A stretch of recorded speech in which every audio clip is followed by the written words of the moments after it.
Please join me in welcoming Denzel Washington.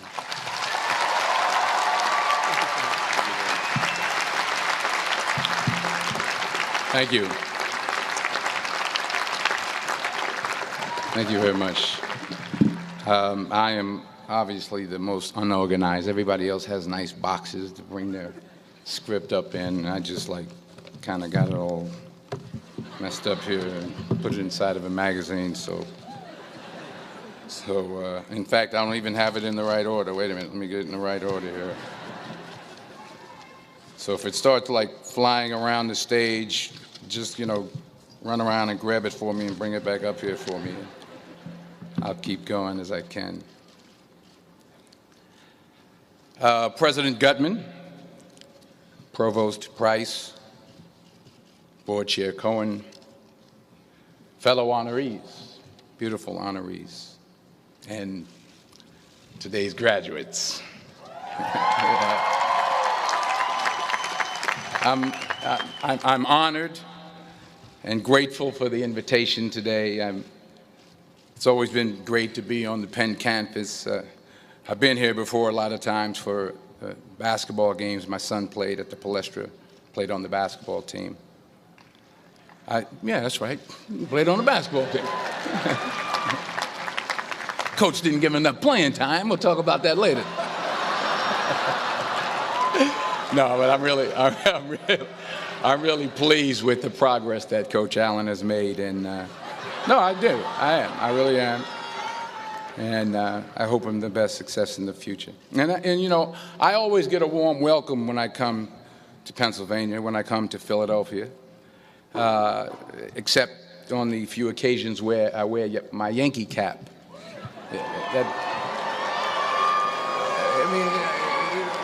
What's wrong with that? I can't suddenly just switch up and wear a Philly cap. I mean, it's like taking your life in your hands around here when you wear a Yankee cap. I'm telling you. I met a couple of guys and they were like, "Hey, we love you, Denzel, but you walking around with that hat on. We don't care who you are." So you'll be happy to see that I'm not wearing my Yankee cap today. I'm wearing my Yankee socks, my Yankee T-shirt, my Yankee jock shorts, my Yankee underwear, my Yankee toe warmers, but not my Yankee cap. But still, I'll be honest with you, I'm a little nervous. I'm not used to speaking at a graduation of this magnitude. It's a little overwhelming. It's out of my comfort zone. You dress me up in army fatigues or throw me on top of a moving train, as someone said, unstoppable, or ask me to play Malcolm X, Reuben Hurricane Carter, or Alonzo from Training Day. I can do that. But a commencement speech, it's a very serious affair, and it's a very different ball game. There are literally thousands and thousands of people here. And for those who say, well, you're a movie star, millions of people watch you and watch you speak all the time, well, that's true. That's technically true.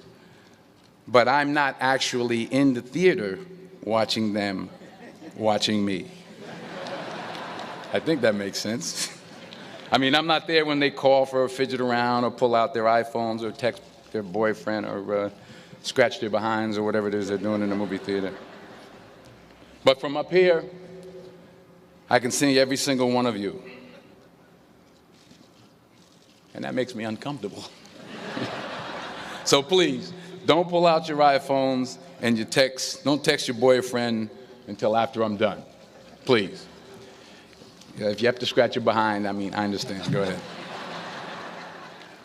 I was thinking about this speech, what I should say. I figured the best way to keep your attention would be to talk about something, really juicy Hollywood stuff. I thought I could talk about me and Russell Crowe getting in arguments on the set of American Gangster, but I said, no, you're a group of high-minded intellectuals, you're not interested in that. Or maybe not. I thought about a private moment I had backstage with Angelina Jolie in a dressing room after the Oscars. But I said, no, I don't think so. This is an Ivy League school, and Angelina Jolie half naked in a dressing room. Who wants to hear about that? No one. No one. This is pen. That stuff would never go over well over here. Maybe at Drexel, but not over here.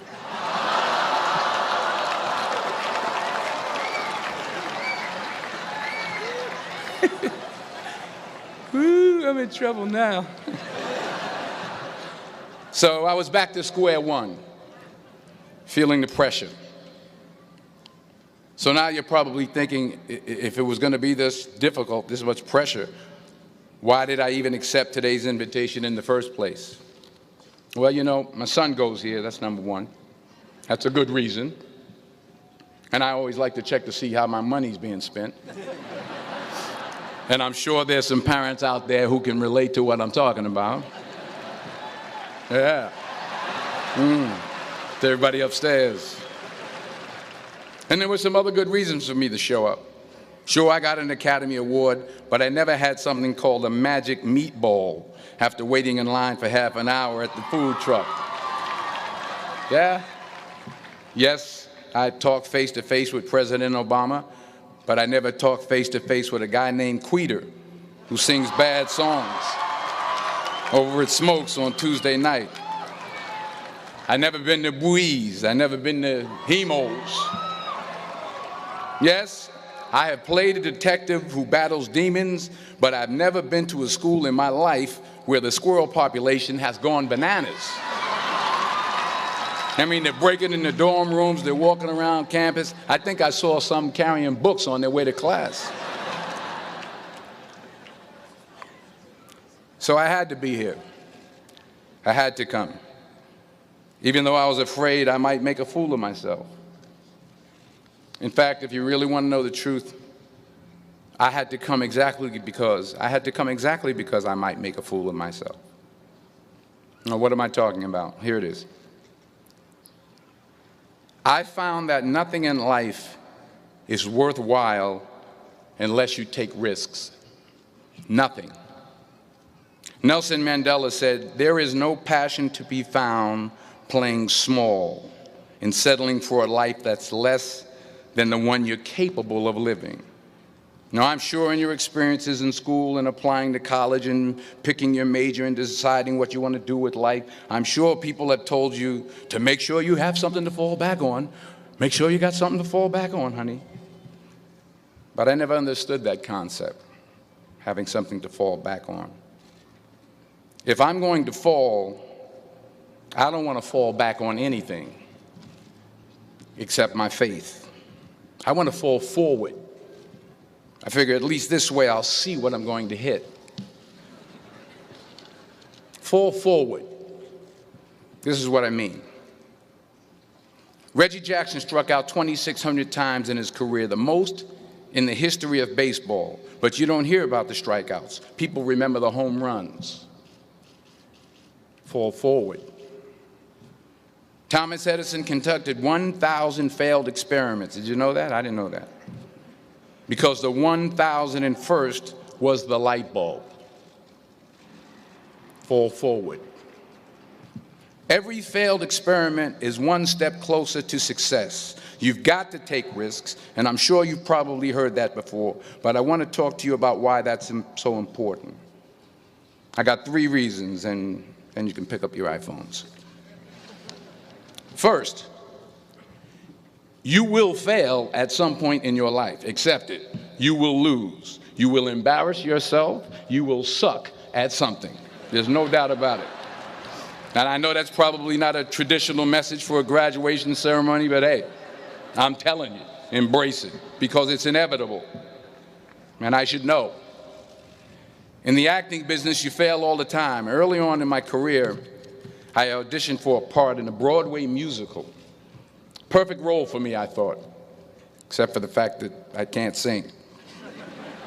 So I'm in the wings, I'm about to go on stage, but the guy in front of me, he's singing like Pavarotti. He's just, and he's just going on and on and on, and I'm just shrinking, I'm getting smaller and smaller. So they say, "Oh, thank you very much, and you'll be hearing from us." So I come out with my little sheet music, and it was Just My Imagination by the Temptations. That's what I came up with. So I hand it to the accompanist, and she looks at it and looks at me and looks out at the director and was like, all right.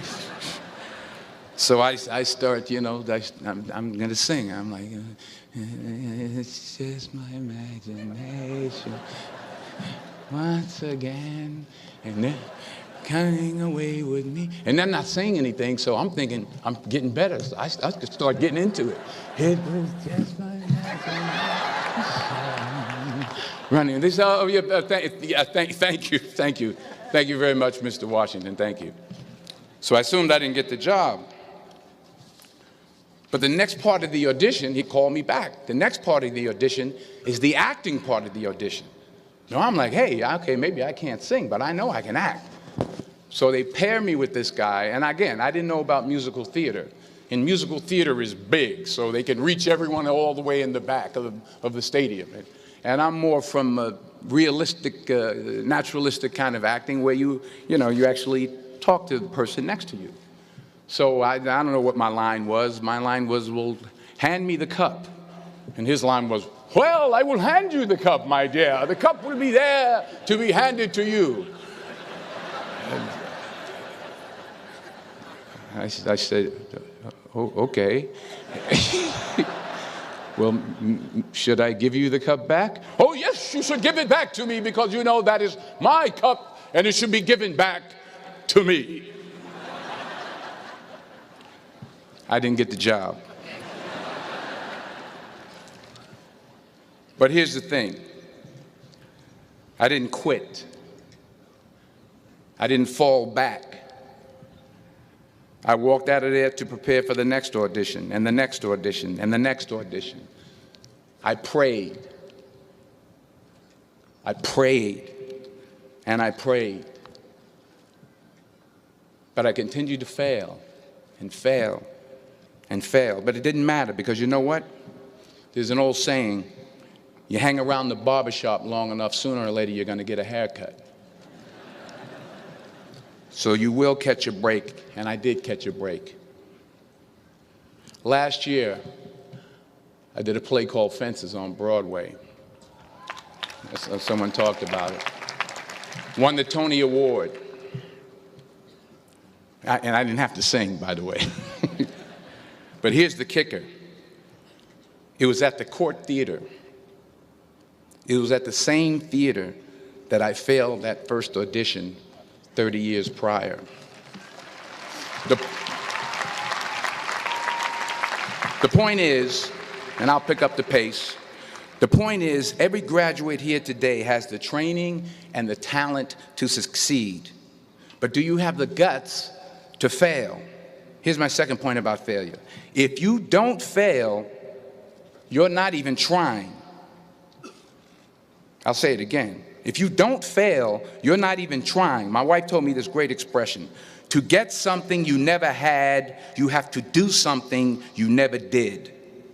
Les Brown's a motivational speaker. He made an analogy about this. He says, imagine you're on your deathbed, and standing around your deathbed are the ghosts representing your unfulfilled potential.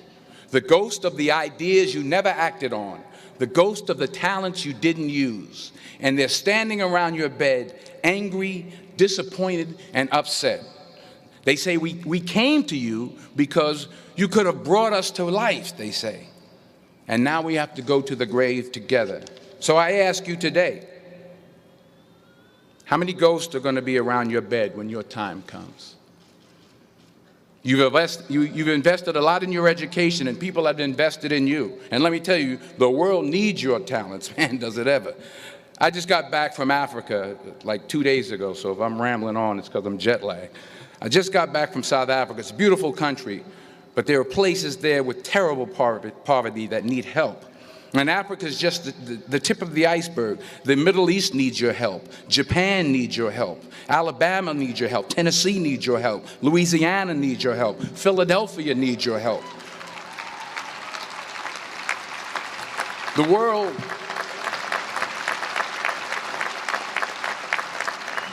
world needs a lot, and we need it from you. We really do. We need it from you young people. I mean, I'm not speaking for the rest of us up here, but I know I'm getting a little grayer. We need it from you, the young people, because remember this. So you got to get out there. You got to give it everything you got, whether it's your time, your talent, your prayers, or your treasures. Because remember this, you will never see a U-Haul behind a hearse.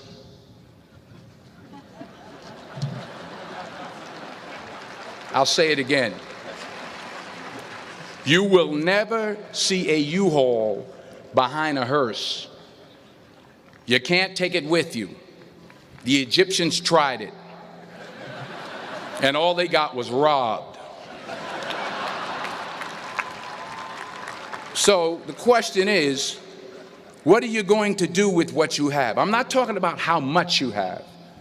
Some of you are business majors, some of you are theologians, nurses, sociologists. Some of you have money, some of you have patience, some of you have kindness, some of you have love, some of you have the gift of long suffering. Whatever it is, whatever your gift is, what are you going to do with what you have?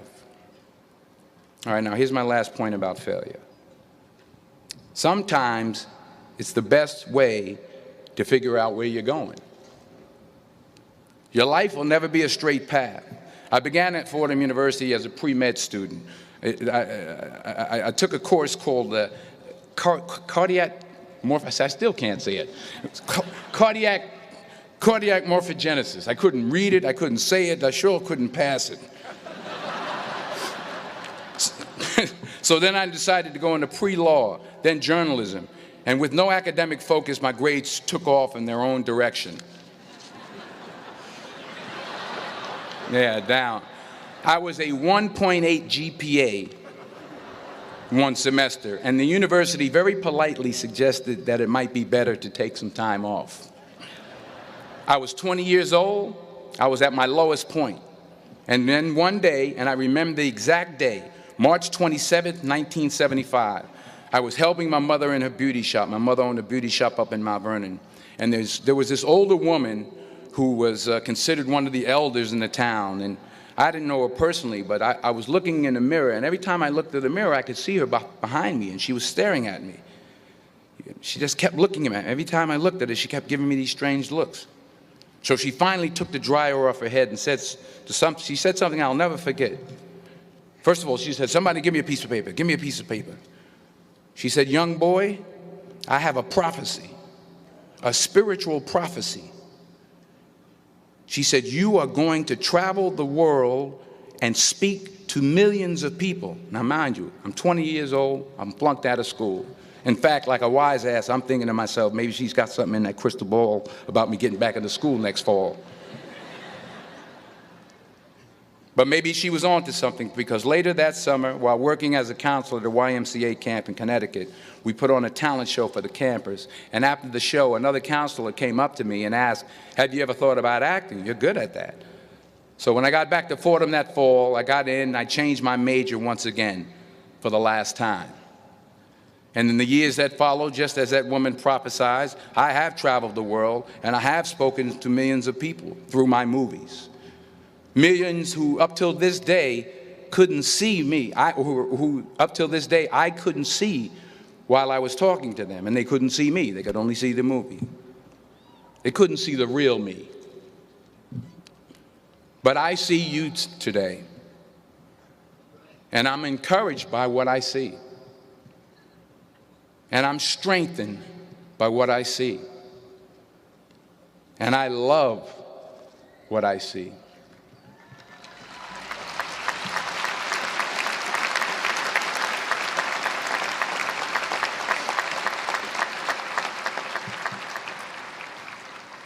One more page, and I'll shut up. Let me conclude with this one final point, and actually the president kind of brought it up. It has to do with the movie Philadelphia. She stole my material. Many years ago, I did this movie called Philadelphia. We filmed some of the scenes right here on campus. Philadelphia came out in 1993. Most of you were probably still in diapers. Some of the professors, too. But that cracked me up. But it was a good movie. Rent it on, Netflix. It's a good movie. Rent it. I get 23 cents every time you rent it. Please, rent it. True. Parents up there, rent it. Netflix, please. Tell your friends too. It's about a man played by Tom Hanks who's fired from his law firm because he has AIDS. He wants to sue the firm, but no one's willing to represent him until a homophobic ambulance chaser lawyer, played by yours truly, takes on the case. In a way, if you watch the movie, you'll see everything I'm talking about today. You'll see what I mean about taking risk or being willing to fail. Because taking risk is not just about going for a job. It's also about knowing what you know and what you don't know. It's about being open to people and to ideas. In the course of the film, the character I play begins to take small steps, small risks. He very, very, very slowly begins to overcome his fears. And I feel ultimately his heart becomes flooded with love. And I can't think of a better message as we send you off today. To not only take risks, but to be open to life, to accept new views, and to be open to new opinions, to be willing to speak at a commencement at one of the best universities in the country, even though you're scared stiff. While it may be frightening, it will also be rewarding. Because the chances you take, the people you meet, the people you love, the faith that you have, that's what's going to define you. So members of the class of 2011, this is your mission. When you leave the friendly confines of Philly, never be discouraged, never hold back, give everything you got. And when you fall throughout life, and maybe even tonight after a few many glasses of champagne, remember this: fall forward. Congratulations, I love you, God bless you, I respect you.